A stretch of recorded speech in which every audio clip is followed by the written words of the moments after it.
Hi friends, అందరికీ నమస్కారం. అంజలి కథలకి స్వాగతం. ఈరోజు చందమామ కథ పేరు వరహాల దానం. ఈ కథను రచించిన వారు వసుంధర గారు. సీనయ్య పరమ పిసినారి. ఒకరోజున ఆయన పొరుగురు వెళ్ళి అడవి మార్గాన తిరిగి వస్తూ ఉండగా ఓ చెట్టు క్రింద నీరసంగా మూలుగుతూ ఉన్న ముసలివాడు కనిపించాడు. వాడు సీనయ్యను చూసి, అయ్యా, ముసలివాణ్ణి, దాహంతో నాలుక పిడచకట్టుకుపోతున్నది, ఇన్ని నీళ్లు పోసి ప్రాణాన్ని నిలబెట్టండి అన్నాడు. సీనయ్య వాణ్ణి సమీపించి, నేను పిసినారినని అంతా చెప్పుకుంటారు. నా దగ్గర మంచినీళ్ళున్నాయి, కానీ ప్రయోజనం లేనిదే నేనే పని చేయను.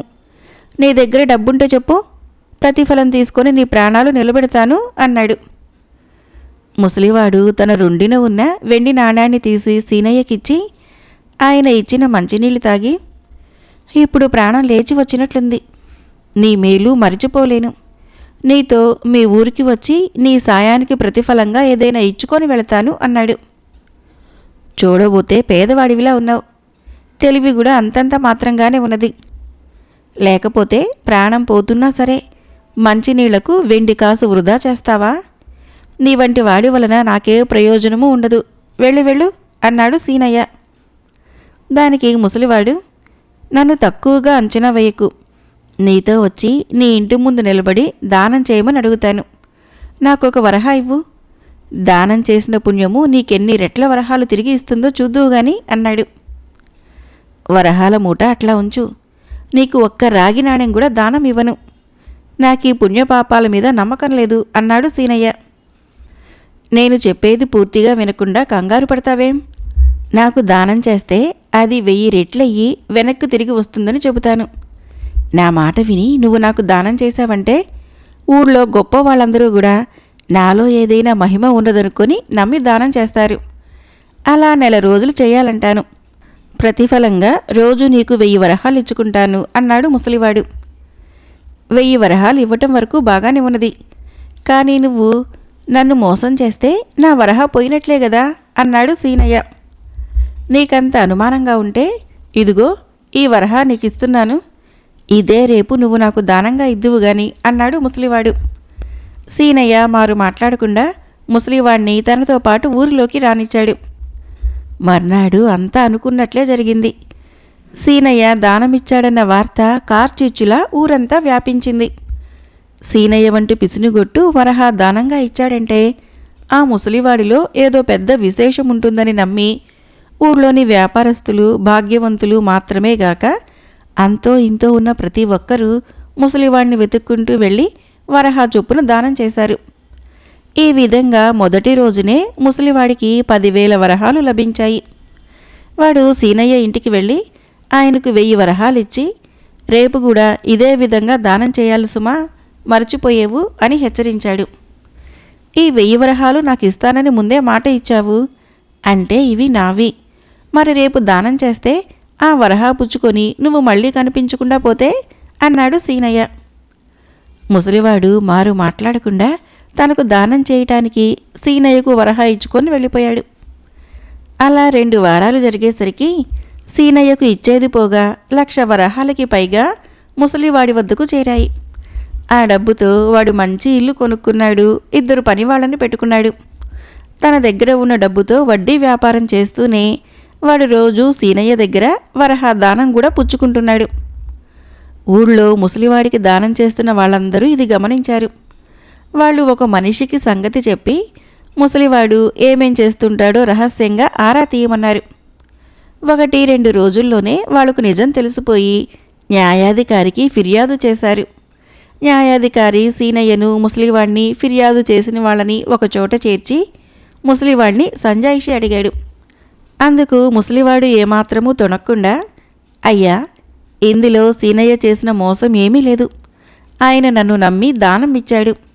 నాకు దానాలిచ్చిన మిగతా వాళ్లకు నేనెలాంటి వాగ్దానాలు చేయలేదు, వాళ్లే వెతుక్కుంటూ వచ్చి మరీ నాకు దానాలు చేశారు. ఆ విధంగా నా దగ్గర చాలా ధనం చేరింది. దానం తీసుకోవటం తప్పు కాదు కదా. నా వల్ల ఈ ఊరిలో ఏ కుటుంబము 15 వరహాలకు మించి నష్టపోలేదు, కాబట్టి నేనెవరినీ పెద్ద ఎత్తున మోసగించలేదు. సీనయ్య దానం వలన నేను బాగుపడ్డాను. దానికి ప్రతిఫలంగా ఆయనకు రోజు 1000 వరహాలు ఇచ్చుకుంటున్నాను అన్నాడు. ఇదంతా కట్టుకథ. సీనయ్య, ఈ ముసలివాడు కలిసి తెలివిగా ఉపాయం పన్ని మమ్మల్ని మోసం చేశారు. వీళ్ళని ఇలా వదిలిపెడితే ఊరూరా తిరిగి ఇలాగే అందర్నీ మోసగిస్తారు. అందువలన వీళ్ళ ఇద్దరికీ తగిన శిక్ష విధించండి అన్నారు ఫిర్యాదు చేసిన వాళ్ళు. అప్పుడు ముసలివాడు చేతులు జోడించి న్యాయాధికారితో, అయ్యా, ఈ ఉపాయము 25 వయసులో నాకు తట్టింది. ఈ ఉపాయాన్నే నమ్ముకొని ఊరూరా తిరిగాను. నా జీవితమంతా వృధాగా గడిచి నేను ముసలివాణ్ణైపోయాను తప్ప ప్రయోజనం కనిపించలేదు అన్నాడు. నీ మాటలు నమ్మతగ్గవిగా లేవు. ఈ ఊళ్ళో ఫలించిన నీ ఉపాయము మరెక్కడా ఎందుకు ఫలించలేదు అని ప్రశ్నించాడు న్యాయాధికారి. ఏ ఊళ్ళో చూసినా సీనయ్య వంటి పిసినిగొట్టును 4 తిట్టి దూరంగా ఉంచేవారే తప్ప ఆయన మార్గాన్ని అనుసరించి ప్రయోజనం పొందాలనుకున్న వాళ్ళు కనపడలేదు. అందువలనే ఈనాటి వరకు నా ఉపాయం ఫలించలేదు. ఈ ఊళ్ళో సీనయ్య గొప్పతనాన్ని మెచ్చుకొని ఆయన చేసినట్లు చేయాలనుకునేవాళ్ళు కనీసము 10,000 మంది ఉన్నారు. ఆ కారణంగానే నా ఉపాయము విజయవంతమైనది. నాకు తెలిసినంతలో ఇలాంటి ఊరు ప్రపంచంలో మరెక్కడా లేదు అన్నాడు ముసలివాడు. తెలివితేటలతో తమలోని స్వార్థపరత్వాన్ని ఎత్తి చూపించిన ఆ ముసలివాణ్ణి చూడలేక ఫిర్యాదు చేసిన వాళ్ళందరూ సిగ్గుతో తలలు వంచుకున్నారు. ముసలివాడి ఉపాయం ఫలించిందంటే అందుకు కారణము వాడి తప్పు కాదని, తమ స్వార్థపరత్వమని వాళ్ళకి అర్థమైంది. సీనయ్యకి కూడా 10 మందిలో తన వంటి వాడి స్థానమేమిటో ముసలివాడు చెప్పిన తర్వాతే తెలిసి వచ్చింది. ఆ తర్వాత ఆ ఊరికి మోసగాళ్ళు వచ్చారేమో కానీ ఆ ఊళ్ళో మరీ పిసినిగొట్టులు మాత్రము పుట్టలేదు. మరొక కథ పేరు మారిన తీర్పు. ఈ కథను రచించిన వారు పి. సోమినాయుడు గారు.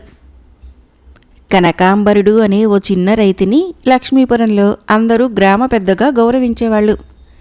నిజానికి ఆయనకి ఎలాంటి అధికారం లేకపోయినా ప్రజలు తమకు పరిష్కారం దొరకని సమస్య ఎదురైనా లేక తమలో తమకు ఎలాంటి తగవులు వచ్చినా సలహా కోసము ఆయన దగ్గరకు వస్తూ ఉండేవాళ్ళు.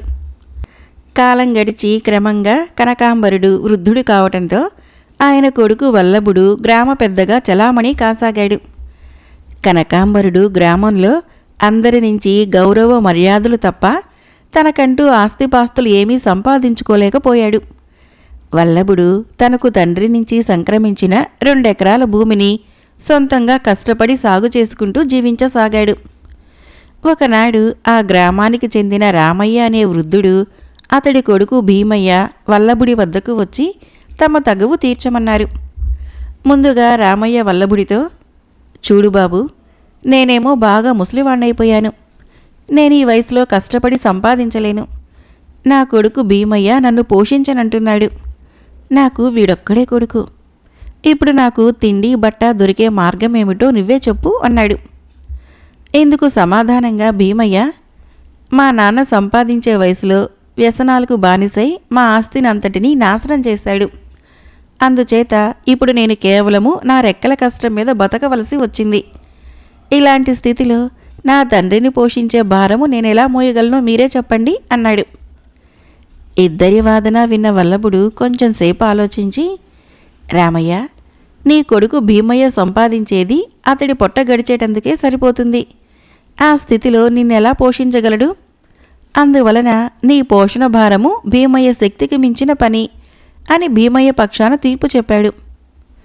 కొన్నాళ్లకి వల్లభుడి తండ్రి కనకాంబరుడు చనిపోయాడు. వల్లభుడికి ఒక కొడుకు పుట్టాడు. వాడికి జగపతి అని పేరు పెట్టి వల్లభుడు అల్లారు ముద్దుగా పెంచసాగాడు.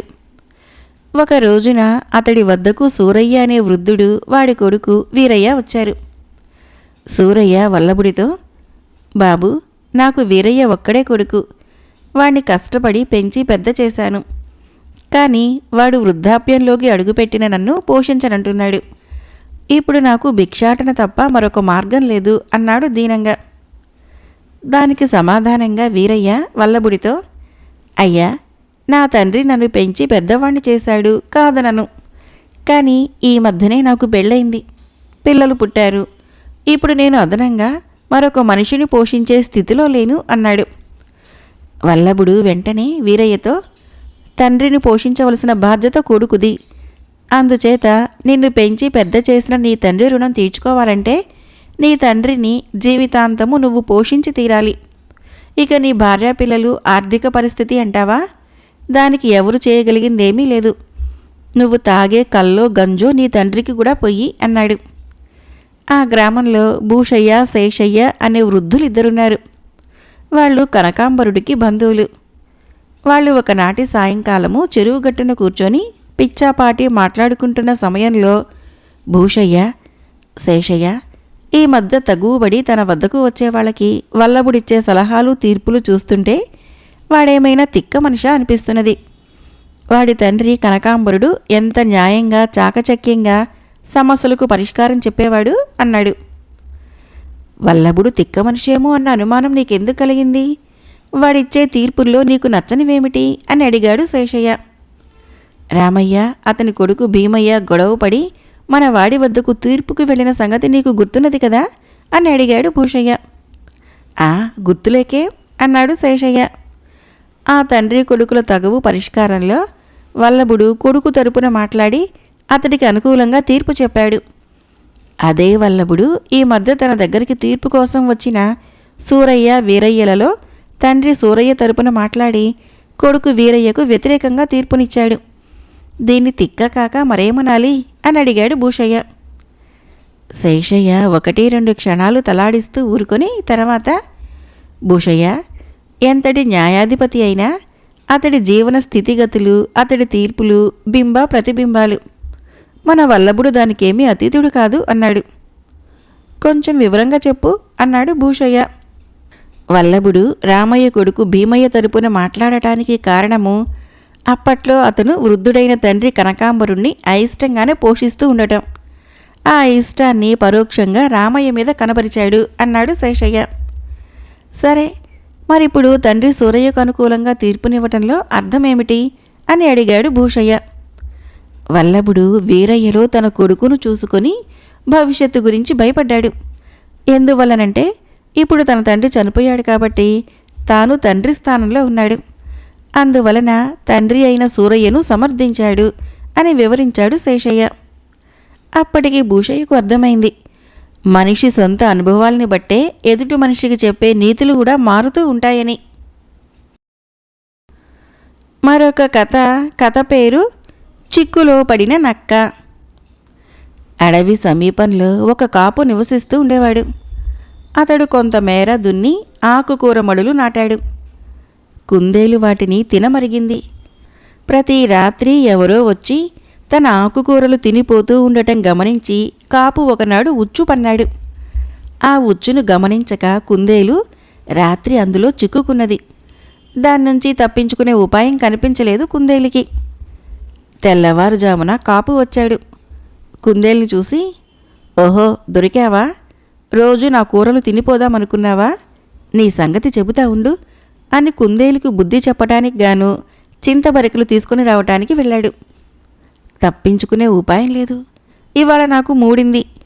పొద్దున్నే లేచి ఎవరి మొహం చూశానో అనుకొని కుందేలు కదలక మెదలక కూర్చొని ఉన్నది.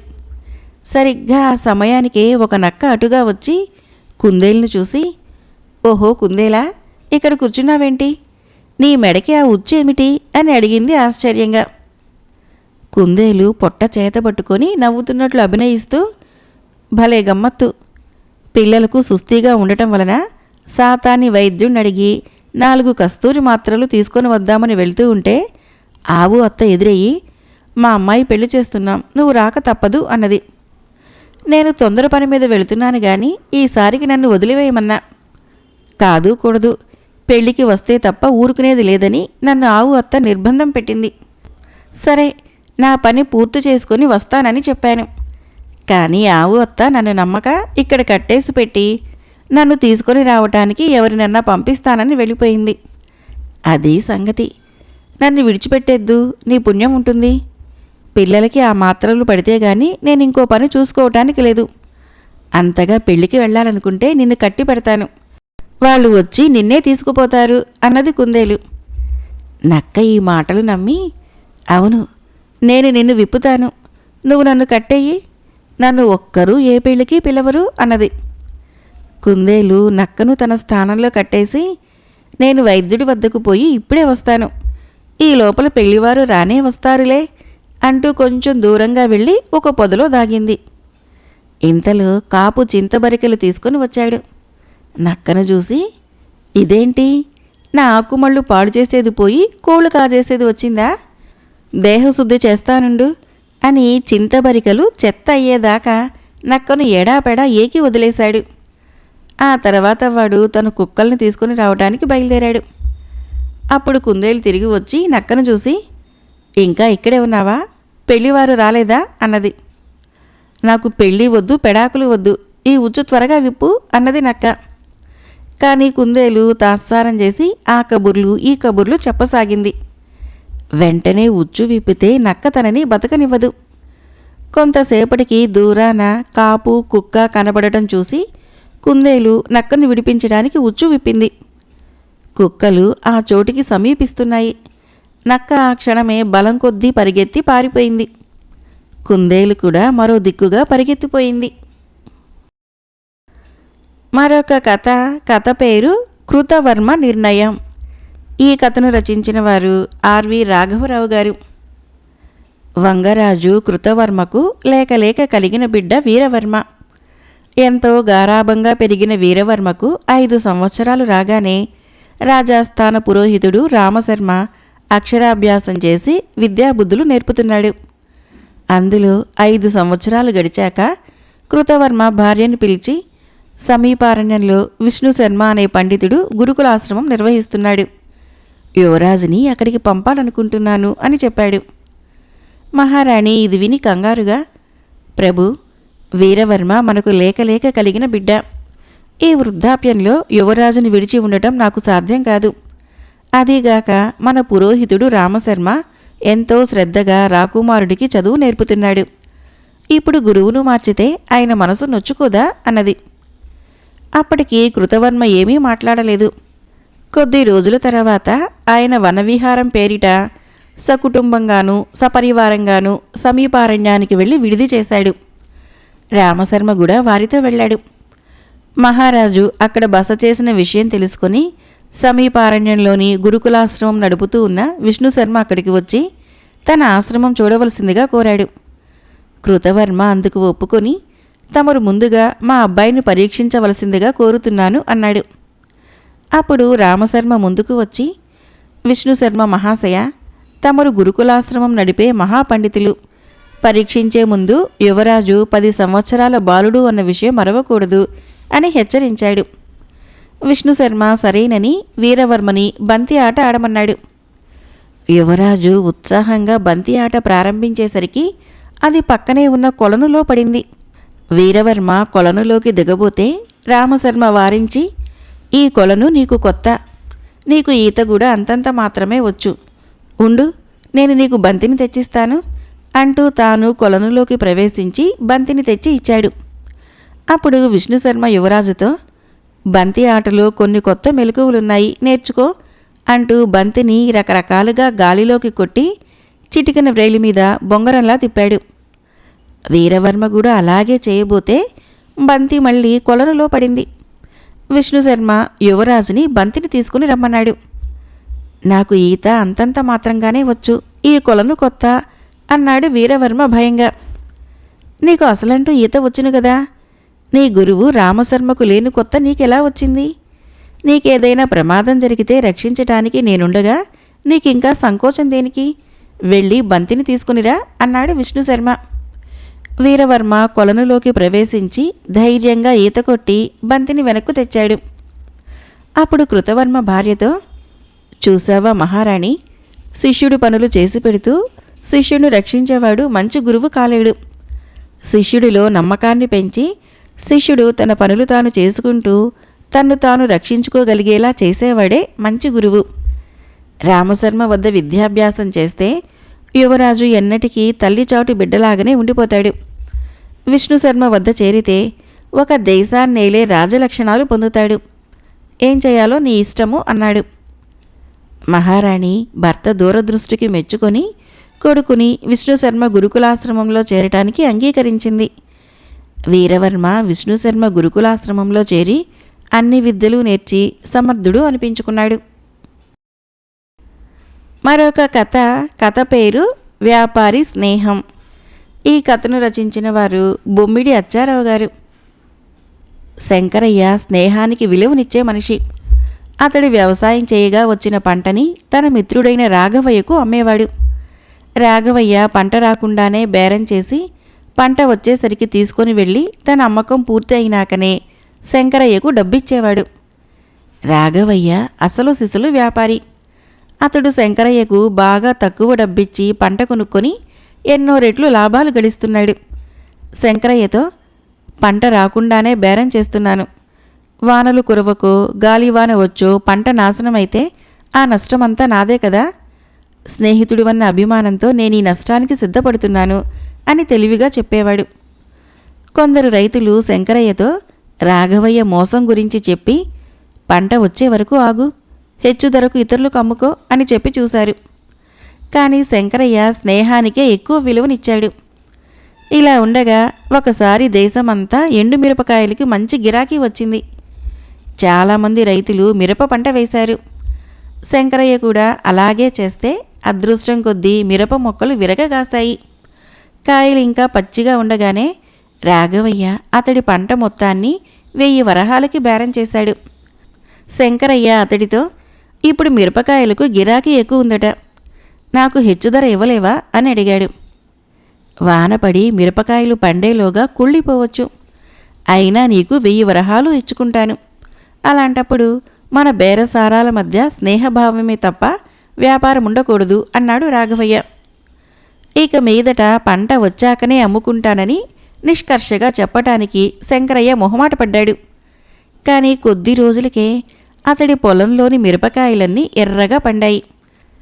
ఆ సమయంలో శంకరయ్య దగ్గర బంధువు ఒకతను చుట్టపు చూపుగా వచ్చి అతడిని 100 వరహాలు అప్పు కావాలని అడిగాడు. శంకరయ్య తాను డబ్బు ఇబ్బందుల్లో ఉన్నానని చెబితే, నీ మిరప పంట అమ్మావంటే 2 ఏళ్లు కాలు మీద కాలు వేసుకొని కూర్చోవచ్చు, నీకు డబ్బు ఇబ్బందులేమిటి అన్నాడు. 1000 వరహాలతో ఇల్లు గడిచేనా అప్పులు తీరేనా అని నేను ఆలోచిస్తూ ఉంటే నువ్వు ఇలా గనటం చిత్రంగా ఉంది అన్నాడు శంకరయ్య. నీ మిరప పంటకి 1000 వరహాలా? నాకు 100 వరహాలు అప్పిస్తానని మాటిస్తే రేపే పట్నం నుంచి వ్యాపారిని పిలిపిస్తాను. మిరపకాయల గిరాకీ ఈ ఏడాది ఎలాగుందంటే నీకు 10,000 వరహాలకి తక్కువ పలకదు అన్నాడు బంధువు. నువ్వు చెప్పిందే నిజమైతే నీకు 100 వరహాలు అప్పుగా ఏం కర్మ, ఊరికే ఇచ్చుకుంటాను అన్నాడు శంకరయ్య నవ్వుతూ. అతడికి బంధువు మాటల మీద ఏమాత్రమూ నమ్మకం పుట్టలేదు.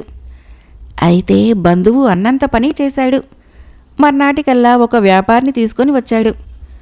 వ్యాపారి 10,000 వరహాలకి మొత్తం పంటని కొనటానికి సిద్ధపడ్డాడు. ఊళ్ళో మిగతా రైతులు పంట సిద్ధమయ్యాకనే అమ్ముకున్నా రాఘవయ్య వారికి 2,000 వరహాలు ఇస్తున్నాడు.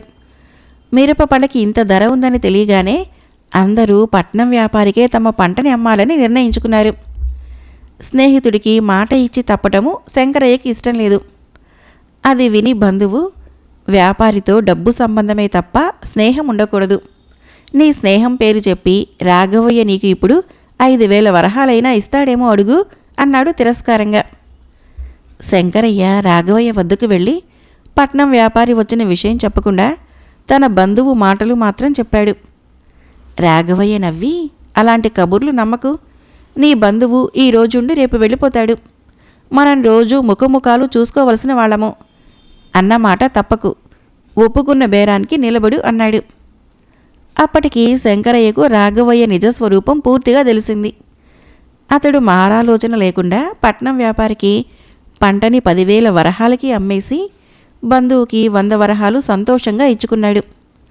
పట్నం వ్యాపారి మొత్తము గ్రామంలోని మిరప పంటను కోయించుకొని బళ్ల మీద పట్నం తరలించుకొని వెళ్ళిపోయాడు. ఈ విషయము రాఘవయ్యకు తెలిసింది. అతడు వెంటనే గ్రామాధికారి వద్దకు వెళ్ళి, శంకరయ్య పంటని నాకు అమ్ముతానని మాట ఇచ్చి వేరే ఎవరికో అమ్మేశాడు అని ఫిర్యాదు చేశాడు. గ్రామాధికారి శంకరయ్యను కబురు పెట్టి రప్పించి, మన గ్రామంలో డబ్బు కంటే మాటకే అంతా విలువనిస్తారని పేరు, నీ చర్య గ్రామానికే చెడ్డ పేరు తెచ్చింది అన్నాడు.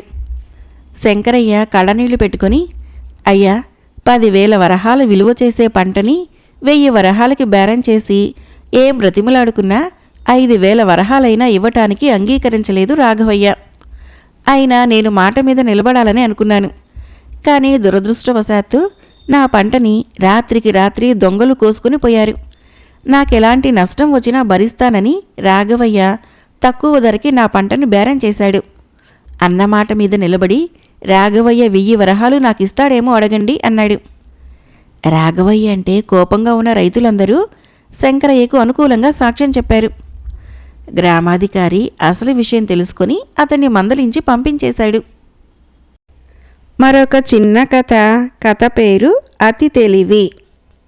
ఈ కథను రచించిన వారు దాసరి వెంకటరమణ గారు. సోమయ్యకు తన కొడుకు సూర్యము చాలా తెలివైనవాడని నమ్మకము. వాడిని పట్నం తీసుకుని పోయి శివనాథుడు అనే గురువుకు చదువు చెప్పమని అప్పగించాడు. కొన్నాళ్ల తర్వాత ఏదో పని ఉండి సోమయ్య పట్నం వచ్చి తన కొడుకు చదువు ఎలా సాగుతున్నదో చూడబోయాడు. శివనాథుడు సోమయ్యతో, నీ కొడుకు చాలా అతి తెలివిపరుడు, వాడికి చదువు చెప్పడము చాలా కష్టము అన్నాడు. అందుకు సోమయ్య ఒప్పుకోక, నా కొడుకు చాలా తెలివైనవాడు, మీరు వాడిని గురించి తగినంత శ్రద్ధ తీసుకోవటం లేదు అన్నాడు. ఈ జవాబు విని శివనాథుడు బాధపడి సూర్యన్ తెలివితేటలు ఎలాంటివో సోమయ్యకు అర్థమయ్యేలా చెప్పాలని వాణ్ణి పిలిచి, చూడు సూర్యం, పూర్వం మన దేశంలో ఎంతోమంది గొప్ప చేనేత కళాకారులు ఉండేవాళ్ళు. వాళ్ళు తయారు చేసిన చీరలని అగ్గిపెట్టెల్లో పెట్టగలిగేవారట. అర్థమైందా అని అడిగాడు. సూర్యము అర్థమైందన్నట్లుగా తల ఊపాడు. సరే, నేను చెప్పిన దాన్ని బట్టి నీకేం అర్థమైందో చెప్పు అన్నాడు శివనాథుడు.